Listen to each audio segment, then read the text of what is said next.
Hello, everyone. Thank you for joining us today. Super excited to announce that not only do we have Cecil here with us, but we also have Jimmy Lee.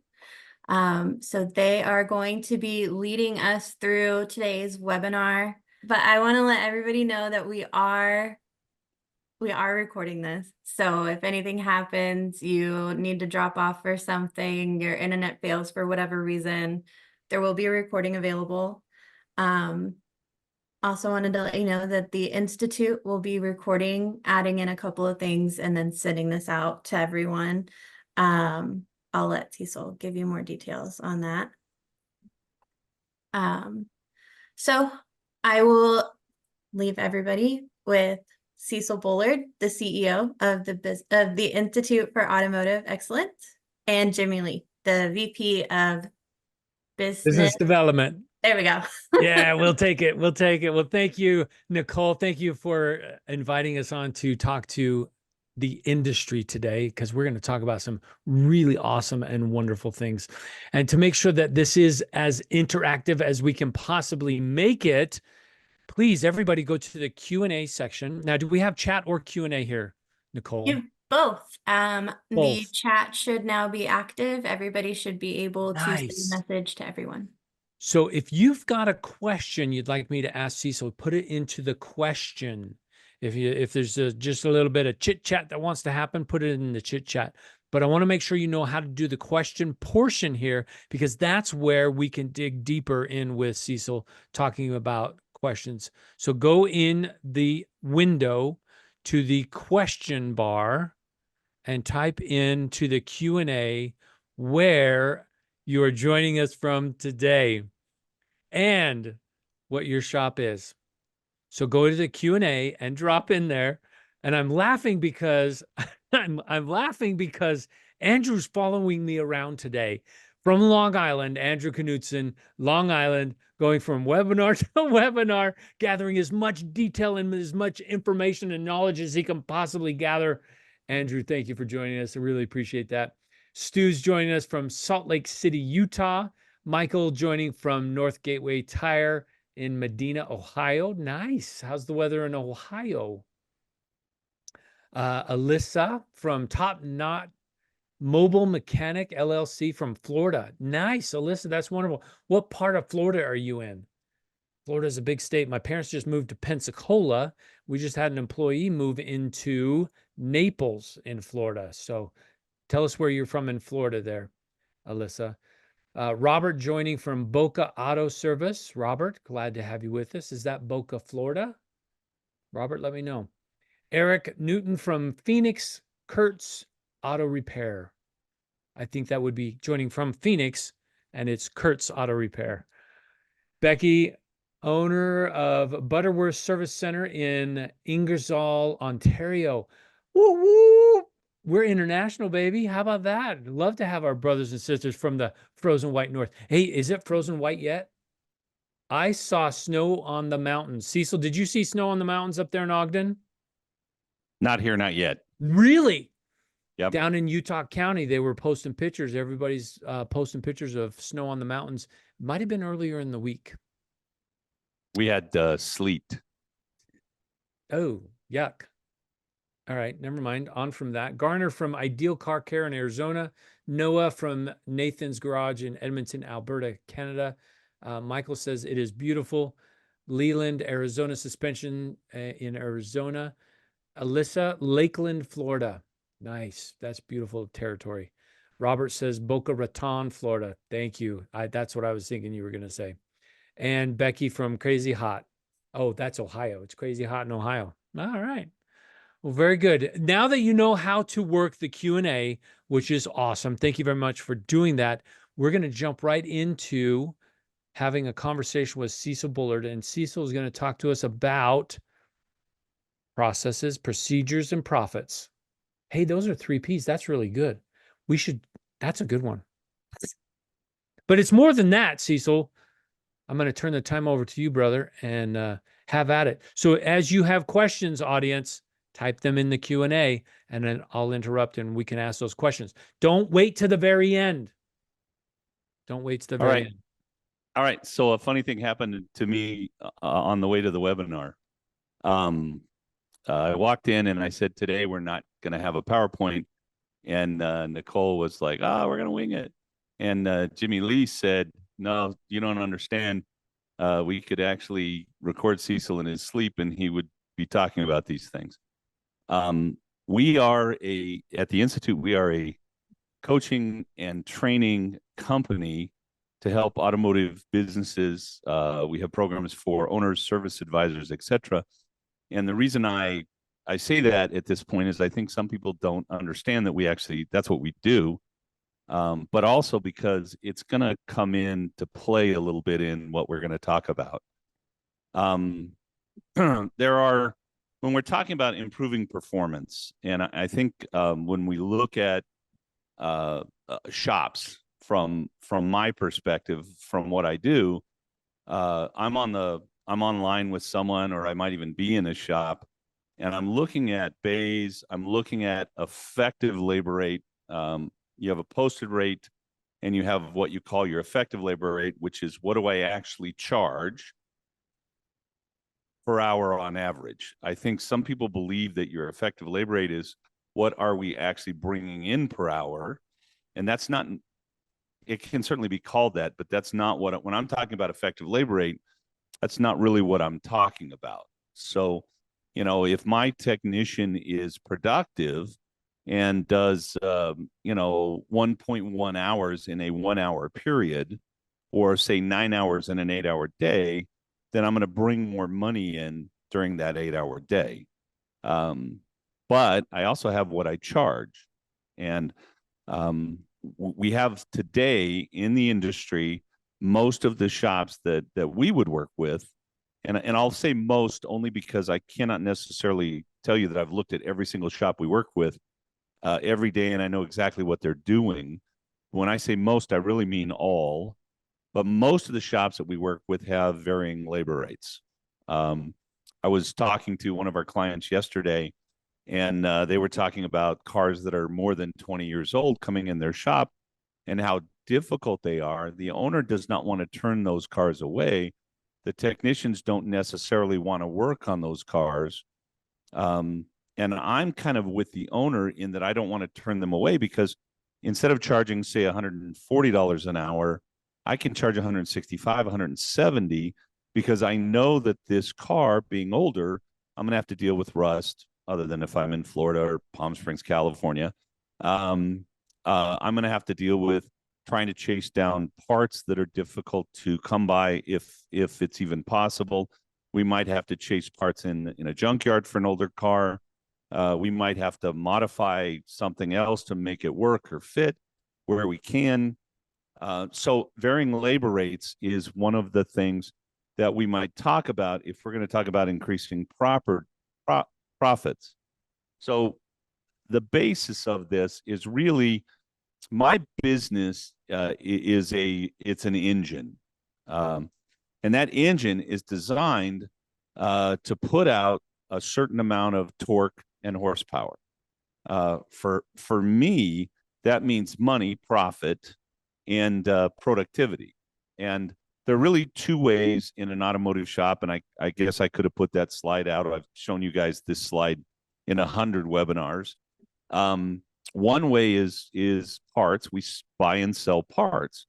And we have lots of webinars out there right now of talking about parts margin and parts matrices and how to price yourself, and how to answer questions of customers that want to bring their own parts, things like that. So I don't want to get into that today. I'm going to tell you the second way that we make our machine run properly is through productivity. Having a technician come in and spend 8 hours on the clock, and in effect, if I'm paying a salary or an hourly, get paid a certain amount, and then give me 8 hours worth of billable work done that I can then sell to my client. So if you thought about yourself like a store, you'd have two things on your shelf. You'd have parts, and I buy those parts from, I don't know, Napa, Worldpac, CarQuest, wherever I buy my parts, and then I mark them up and I resell them to my customer. And then the difference between what I paid for them and what I sold them for is my profit or my profit margin, dollars and margin. Margin equals dollars, dollars equals margin. And then I also have labor on the shelf. And the thing about parts is a non-perishable. So parts is like having, I don't know, toilet paper on the shelf, or paper plates, or I don't know, plastic forks. If I have that on my shelf and I don't sell it today, it still is good a week from now, a month from now, maybe even years from now. I can still sell that, and I can make, I might even make more money on it later because the price of it has gone up and the cost of it's gone up, but I paid for it 5 years ago when the cost was lower. Labor, on the other hand, is what we're going to talk about primarily today.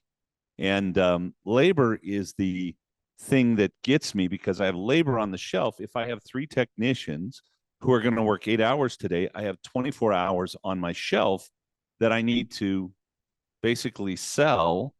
And then I need to make sure that that work gets done. And I think when we look at shops, and I look at shops every day. Yesterday, I think I had 6 meetings with shops that I coach with.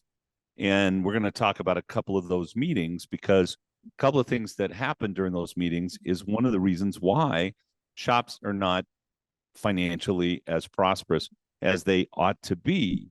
And so I have this labor on my shelf, and I have 24 hours. Am I finding the work on my customers' cars, and am I selling the work? When we look at the machine, the automotive machine, the automotive business as a machine, and we diagnose that, we look at it and say, I've got 24 hours of labor on my shelf. I'm $130 an hour, and my parts to labor ratio is, of what I'm selling, 55%, or let's do 50%. It should be 55% labor and 45% parts. But let's do 50-50. So if I'm $130 an hour effectively, and half of what I sell is parts and half of what I sell is labor, then I have $260 times 24, which is what I should not only sell today, but what I should finish. If I don't finish the work, even if I sold it, then my guys are not productive, and my cost for labor, it doesn't necessarily go up because I'm paying you for that 8 hours, but my profit on labor goes down because I'm paying you for 8 hours, but you're only giving me 6 to sell instead of 8. And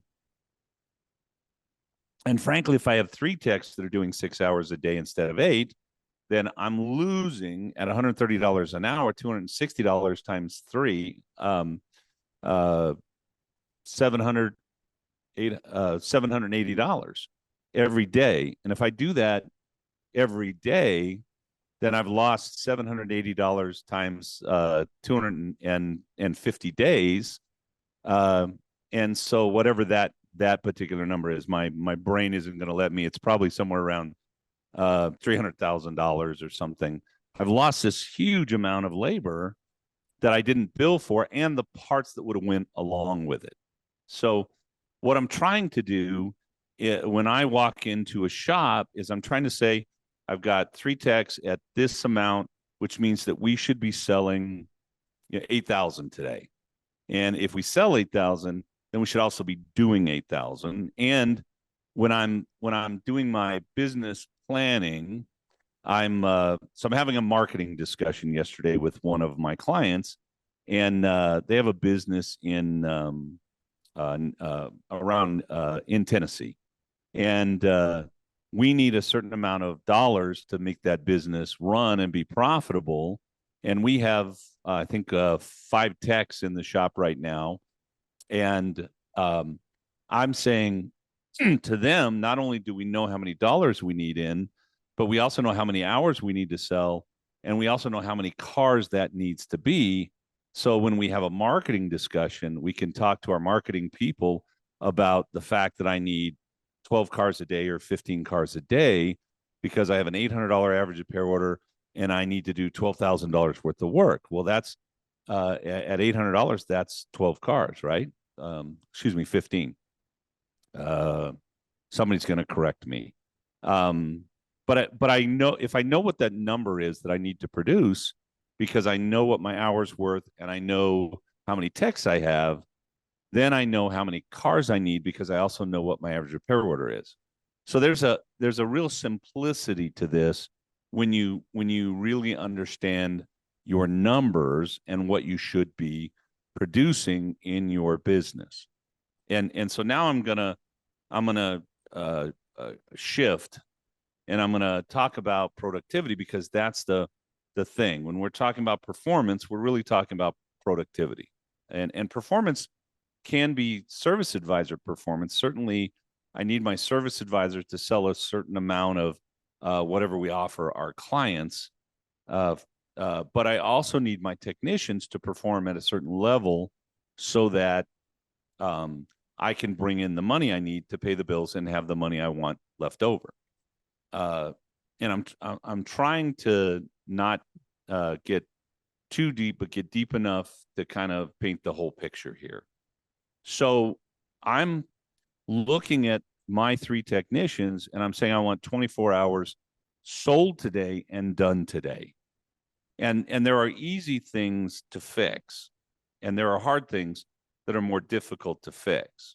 So if you were to look at productivity as one of your primary things that's holding the business back from running the way that it should and making the profit that it should, then you start looking at what creates productivity in a shop.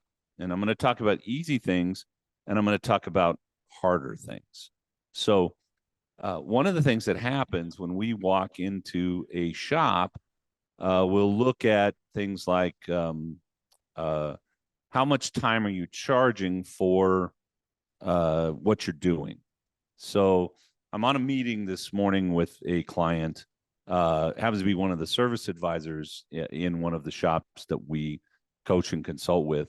And the service advisor is saying, well, we have this tech who's upset because he's getting all the work that doesn't pay well. So he's doing all the hard diagnostic, all the weird stuff.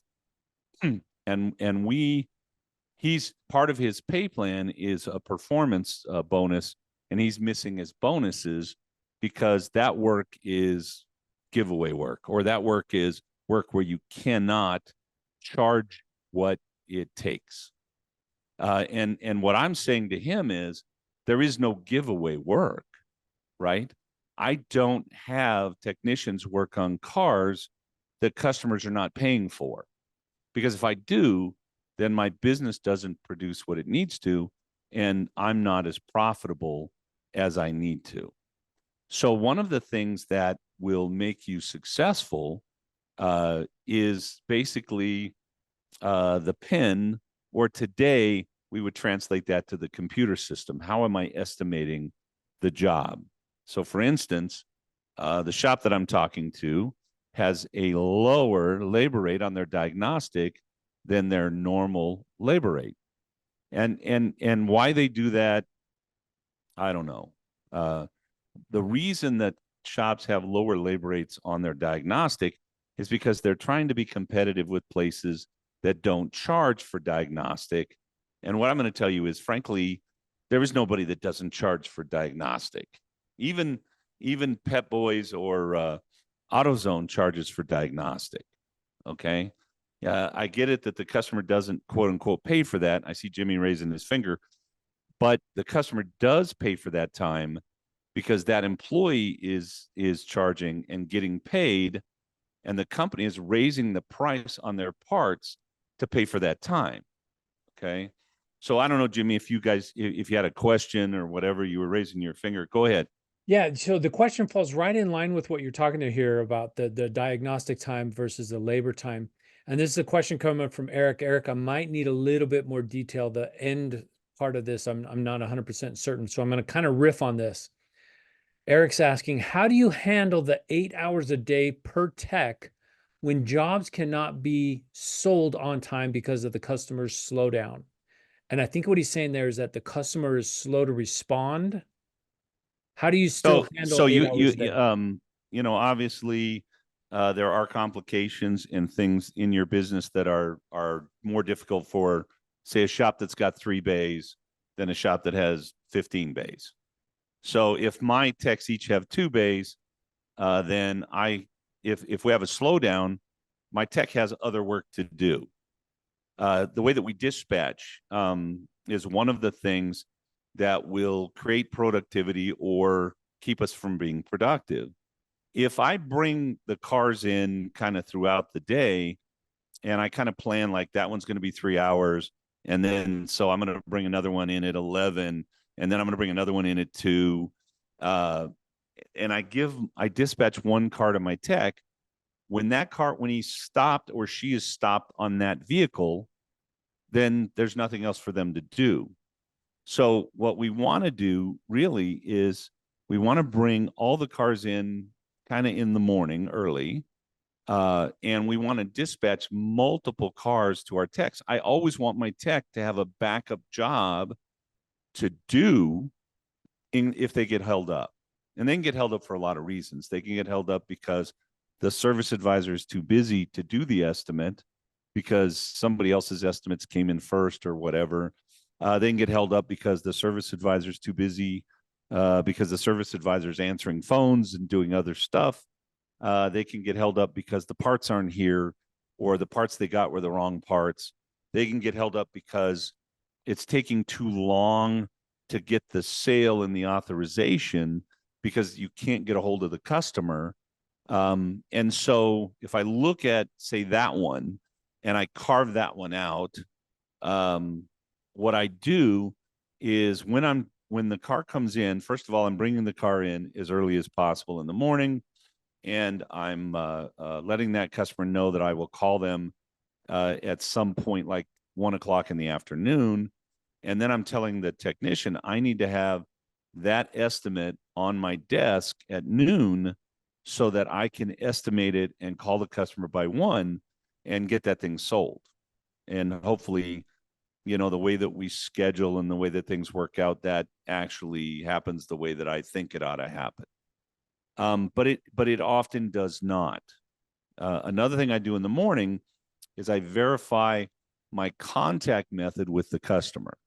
How do you want me to get a hold of you? Is this a good phone number? Would you like me to text you? If I text you and I can't get a hold of you, you don't respond, would you like me to call you? If I can't get a hold of you, do you want me to move ahead up to, say, $1,000 and get the work done? Or do you want me to stop so that you and I can talk? So pre-authorizing a certain amount also will help me with that and help me get my technician moving at a faster pace. So there are, maybe 4 or 5 things I can do to make sure that it happens as fast as possible. But if my tech does get held up, I want to have that technician have another job that they can do. So in my shop, we scheduled all the customers to come in before 9 o'clock. 90% of the time that worked out fine. We had our 13, 14 cars come in before 9. We dispatched all the cars to our techs. And then throughout the day, we made adjustments to the dispatch based on what was selling, what wasn't selling, what was getting us held up, parts, etc. And we moved some things around to make the most efficient use of the machine. So if Bob, we sold 15 hours for Bob on a car and we had the parts here and we knew we could get the work done, Bob still had 2 other cars that he was supposed to diagnose and work on. Probably while I was estimating, Bob was working on one of those cars. One of those cars he hasn't touched yet. I'm actually going to pull that car from Bob and give it to somebody else in the shop whose work didn't sell or who got held up.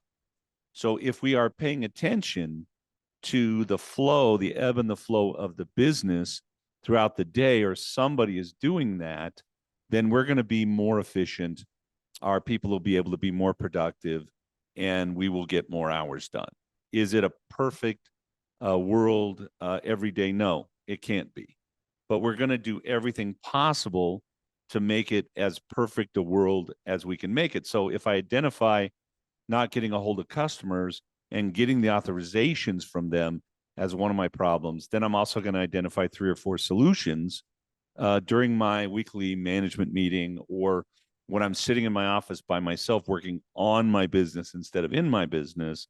And then I'm going to work with staff to implement those solutions to create better flow, better productivity, more consistency of product, more consistency of profit.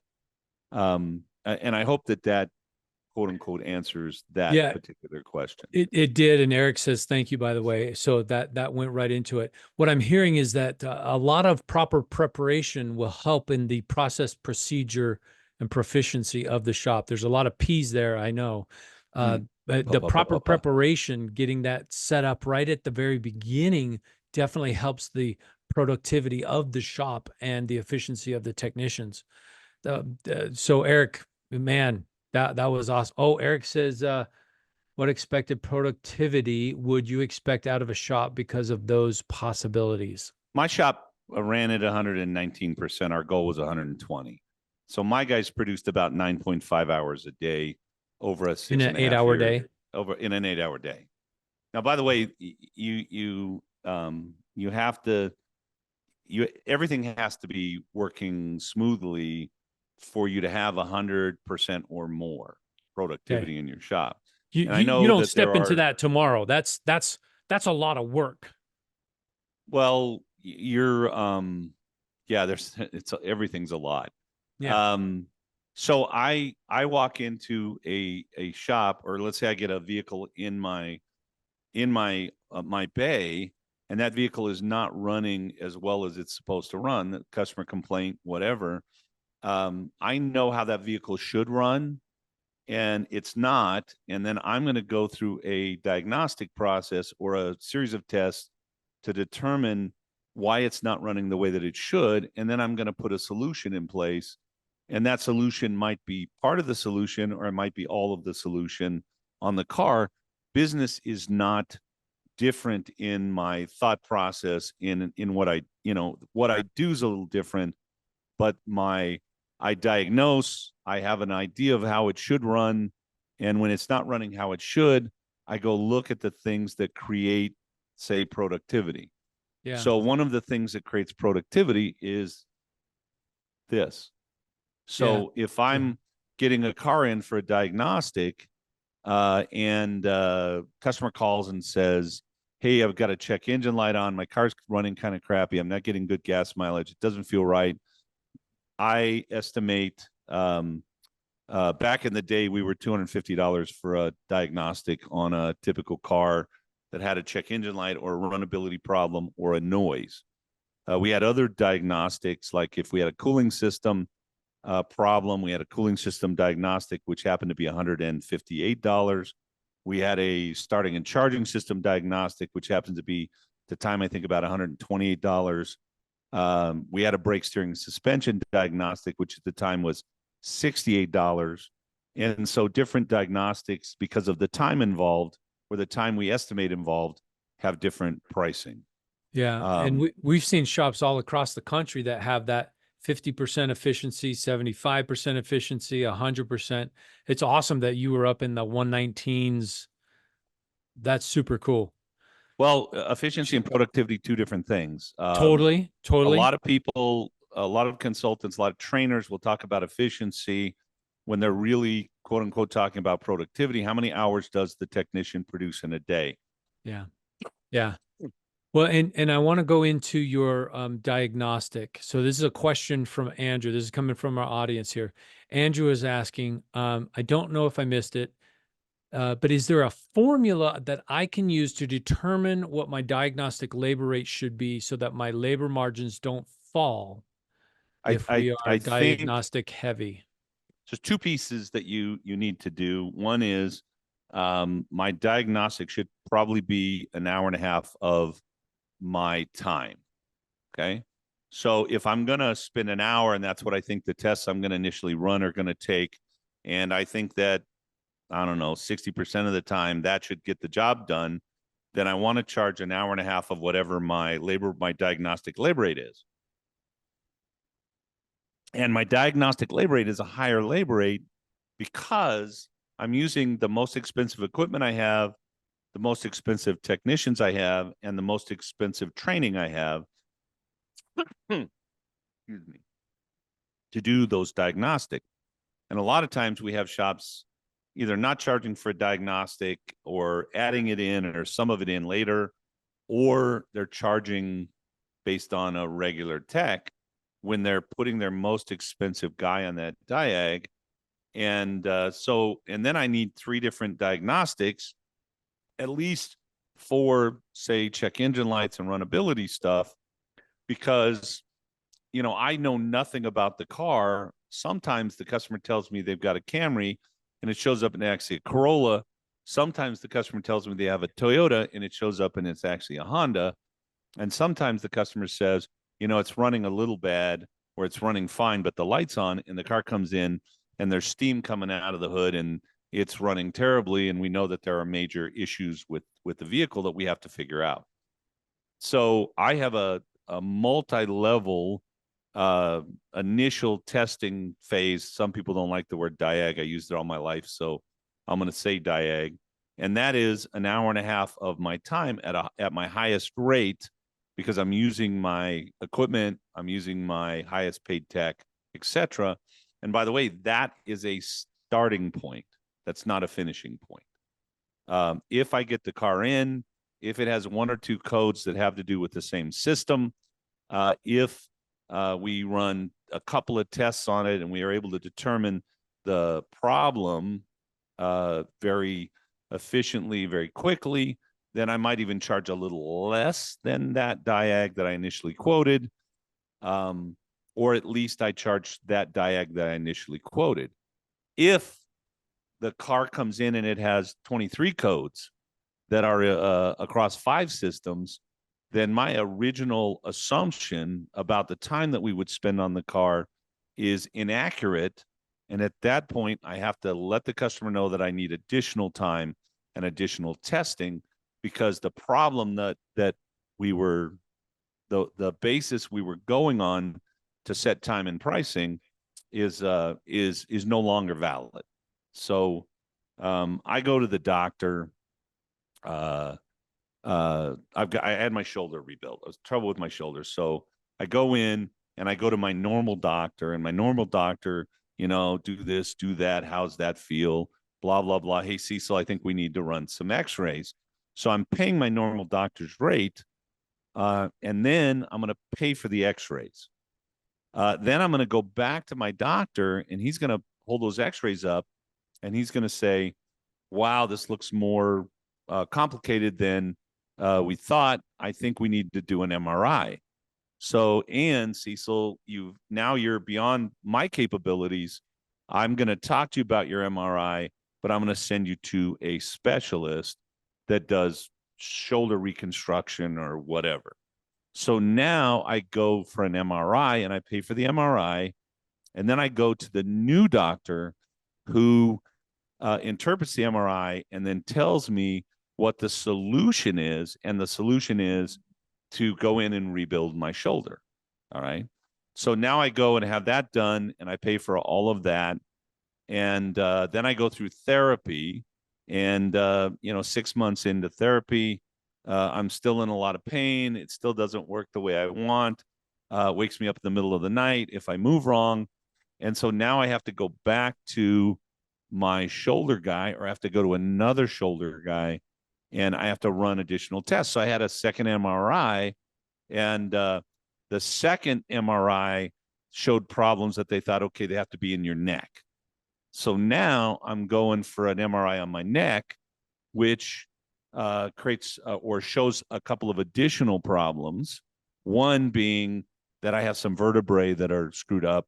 So now I'm going to go to a neck guy and pay for that. And then it also showed some things on my thyroid that now I have to have tests to see if potentially I might have something else going on that I had no idea might be going on.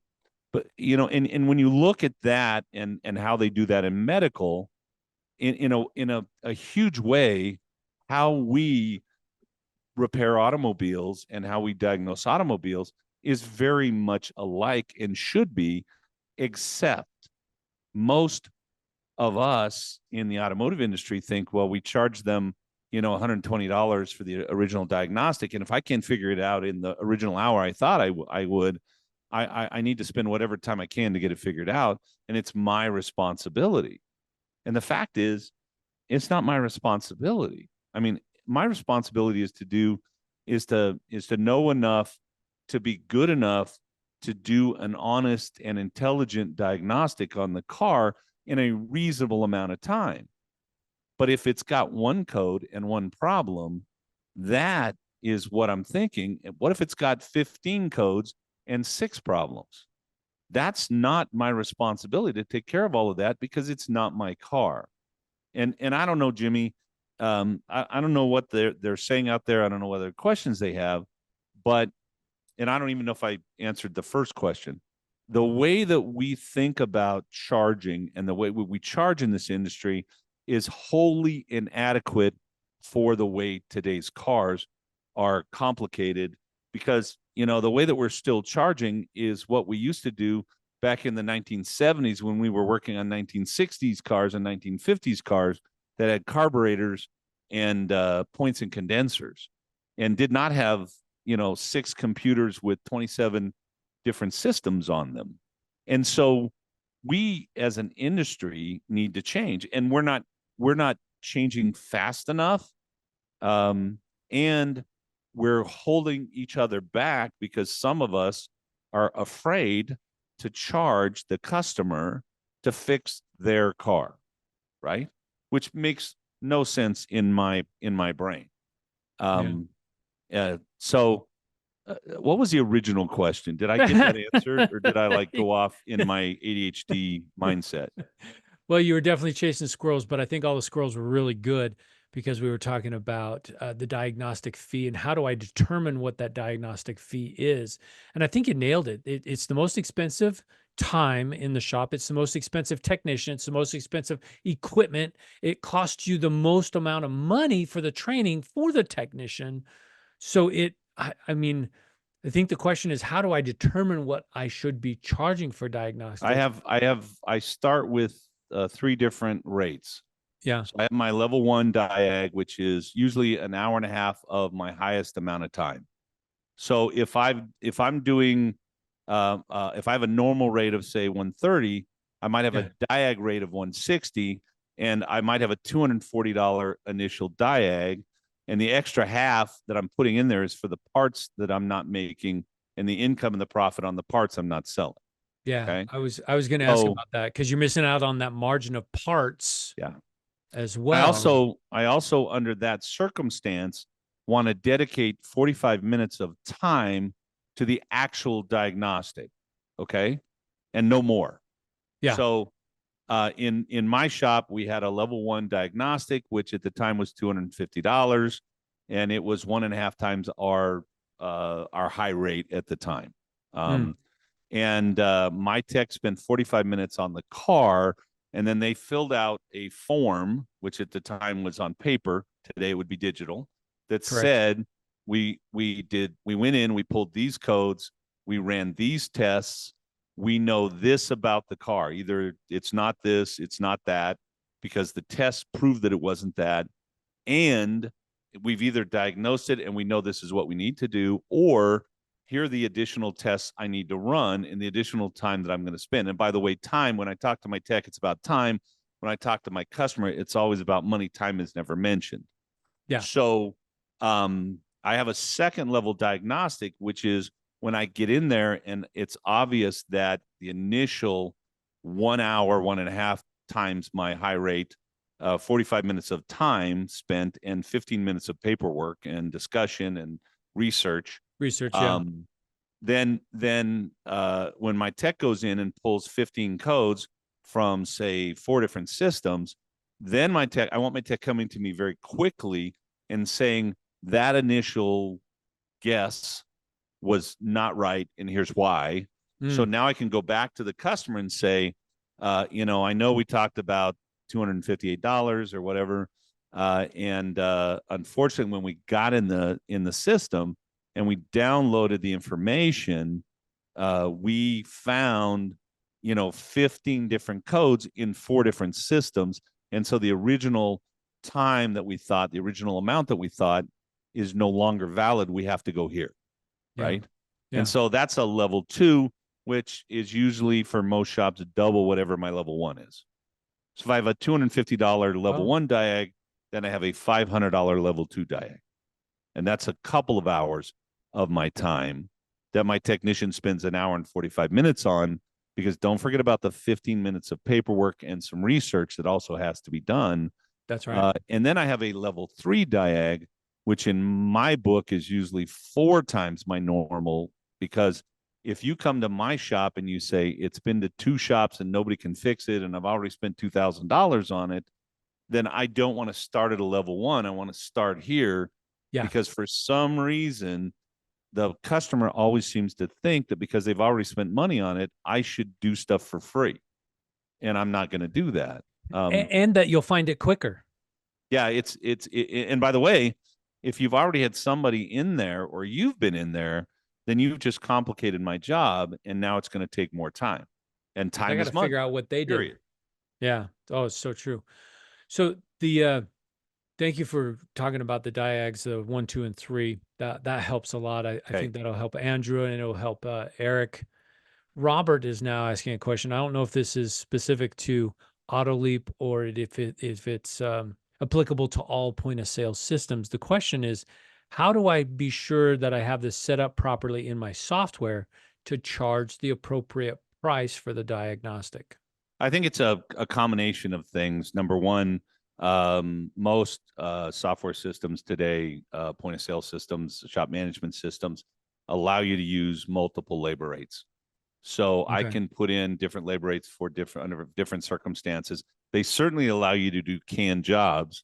So I can create canned jobs for a level 1, level 2, level 3. I want canned jobs for my brake steering suspension, my air conditioning diagnostic or tests, my come on, Cecil, electrical starting charging system tests, and etc. I want to create a canned diag or a series of canned diags in my system that are charged out properly, so that I can easily get those on the ticket and get the customer in and out as fast as possible, because that will increase my productivity. The faster I can get the customer out of my face and get the car back to the shop, the sooner I can get a diag, the sooner I can get the parts coming, the faster I can get the car fixed. Nice. So, also now a lot of the systems, and I'm not as familiar as I probably should be. So I can't say AutoLeap or whoever else does exactly this, but they also should allow you to use a labor matrix on certain jobs, which a labor matrix will also help me be productive. And just briefly, the 3-minute explanation is that when the labor time was originally figured out on a car was in a bay, it was racked, the tools were laid out, the parts were laid out, and they had a technician do that job multiple times on a new car. I don't get many new cars in my shop that I'm going to put water pumps on or radiators in or rebuild the rear differential or whatever. Most of the cars I get, the vehicles, cars and trucks I'm going to work on, are going to be 6, 7, 10, 12 years old. And they have these gaskets and these plastic components that are worn, and maybe someone else has been there and over torqued the bolts, etc. And also in the beginning, the tech that was doing the time was start to finish replacing the water pump, not start to finish replacing the water pump and doing the test drive, rechecking the system, and filling the paperwork out. That's right. And so I talk a lot about brown bananas. If you've seen me before talk about this subject, there are things called brown bananas. The way I relate it is, in a grocery store, my grocer is going to buy 5,000 bananas, and but they're not going to sell 5,000 because some of the bananas are going to go brown, and customers don't like brown bananas. So the question is, who pays for the brown bananas? And many shop owners and service advisors will say, well, the grocery store pays for the brown bananas. That's not right.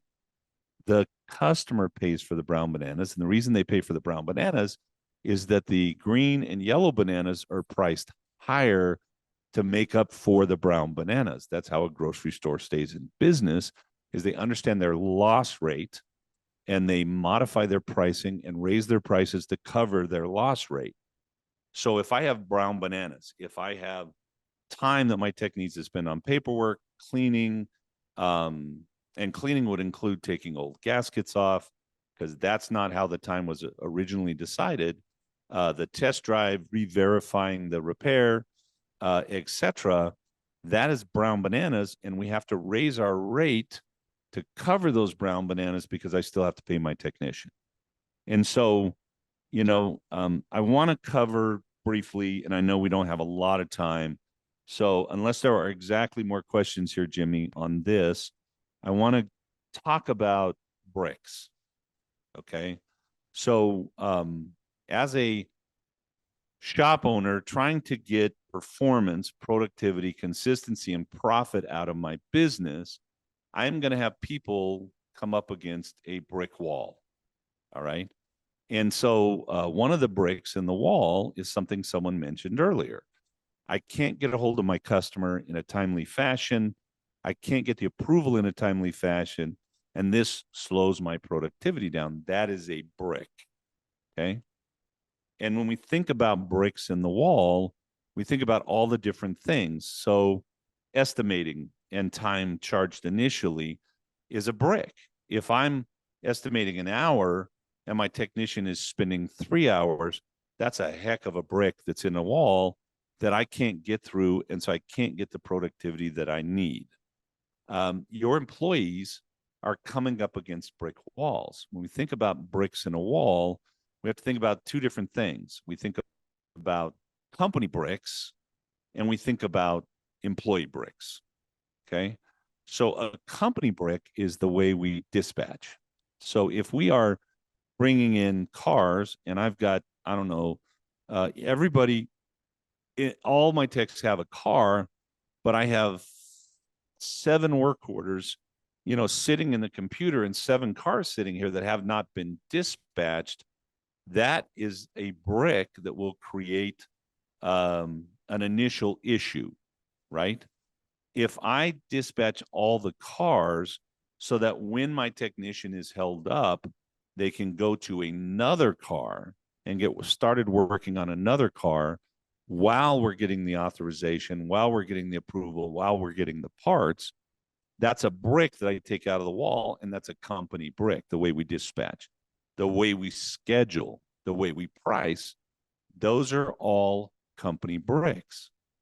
So if I'm trying to get productivity out of my technician, but I only have one diag and it's a half an hour, and then my technician is spending 3 or 4 hours on a typical diag, then that's a brick that's keeping me from getting the productivity and the profit that I need. So I need to identify the company bricks, and as a company, I need to remove the bricks. And I also need to identify the employee bricks, and I need to, as a manager, help my employee understand what bricks they're dealing with that are keeping me from, earning them from being productive and us from earning the profits and the consistency of profit that we need. So an employee brick might be a tools problem or knowing how to use the tools issue. I'm talking to a guy either yesterday or the day before, one of our clients. They got a new alignment machine. Surprisingly enough, we got a new alignment machine. Now we're doing 3 times more alignments. So we had a brick that was, we have an old machine that nobody can use or knows how to, where it's too difficult. So the employees are not recommending alignments. And we get a new machine. We didn't know we had the brick. We get a new machine, and all of a sudden we're doing more alignments on vehicles because now the machine is fun to work with and it's easy to work with. That was a brick that we didn't know about. If I'm a good manager and frankly a good business owner, I have an understanding of what the expectation of performance is the volume, the hours, etc., out of my staff. In my shop and in my head, I believe that a good technician that has everything they need to, and if with a shop that's pricing correctly, can do 1.2 hours for every hour that they're on staff, because we're going to make sure that the customer is paying the right amount of time, is paying for the brown bananas, and we're going to hedge our bets a little. Plus, if my technician is good at what they do, brake flush. Most of the shops are charging between 8/10 and an hour to do a brake flush. And certainly a brake flush today is, or some people don't like flush. So I don't know, fluid transfer, whatever it is you want to call it. Excuse me, I got my foot stuck in the stool and I'm cramping up, so I've got to move it. So most of the shops are charging somewhere between 8/10 and an hour for a brake service, a fluid service, whatever you call it. And it really takes maybe 20 or 30 minutes for a technician that knows how to do it and that has the right equipment. So if we're going to do, I don't know, a brake flush today or 2 brake flushes today, and my technician is going to do that, then my technician can be very efficient on those jobs and can be very productive because, in 40 minutes, maybe an hour at the most, my technician will be able to do 2 of those. And I'm billing that out at an hour each. And so I've got 2 hours billed for an hour's worth of real work for my tech, which will help make up for some of the times where the technician has to spend a little more time on the car or the job because of other difficulties. And I need to understand my business in that kind of financial way so that I'm making sure that my jobs are priced correctly. Pricing is a brick. Time and how we price it is a brick in our wall. Whether or not we can get to the productivity on the other side of the wall is whether or not we fix our pricing. And I know that some of you out there are going to tell me, Cecil, you can't charge that here. You don't understand. I'm in Utah. I'm in, I don't know, a poor part of town. I'm in whatever.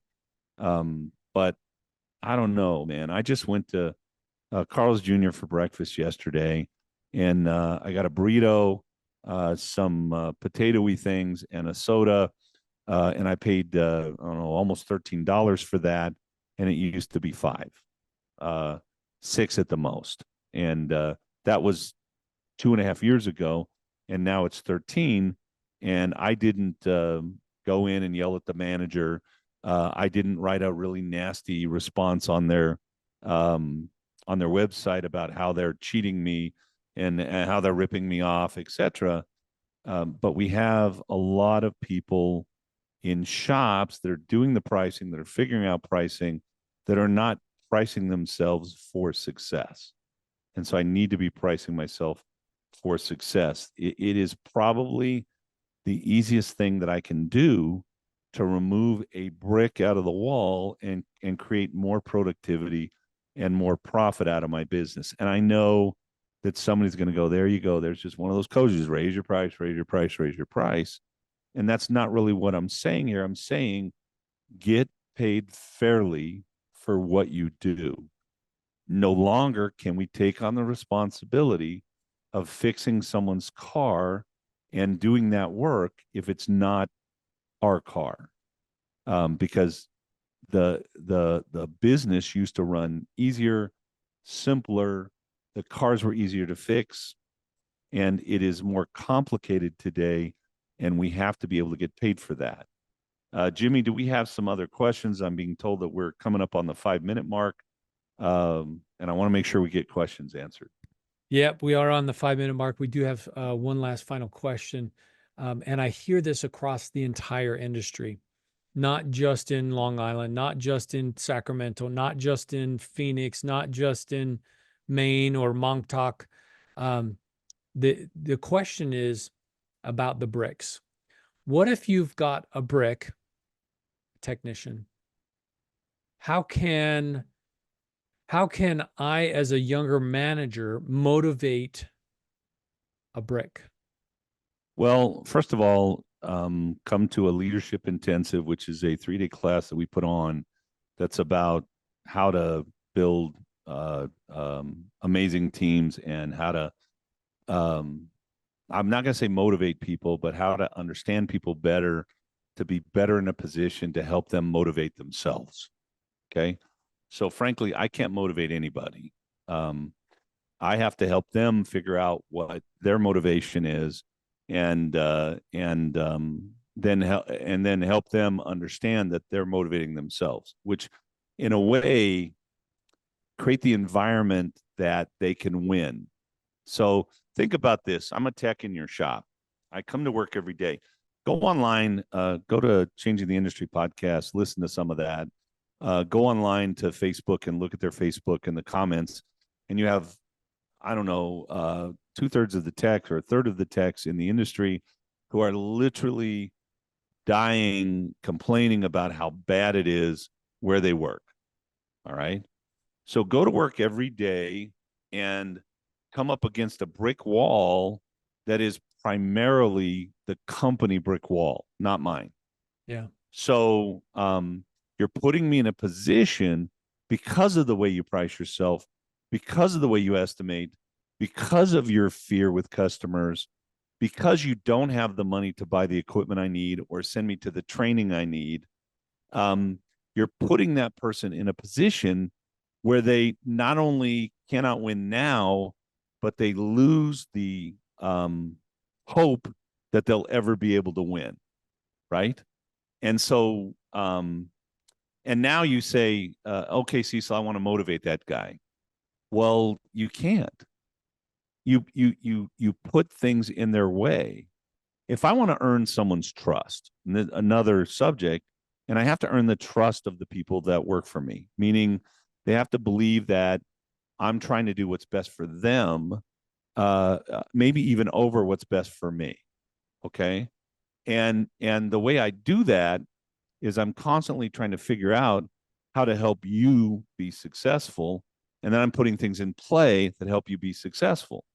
So if you come to work day after day and you get your coffee and you stand there for 15 minutes and you don't have a car dispatched, and then I'm going to get on your ass about productivity. Well, wait a minute. You're mad at me because I'm not productive, but you're not giving me the opportunity to be productive. You got technicians that are coming in and spending 3, 4, 5 hours, 3 days on a car that you only charged an hour for, and you haven't done anything about it. And don't think the technicians don't know what's going on, because they're going, holy crap, and you're going to them now and saying, why aren't you productive? Well, it's the system is not set up to make me productive.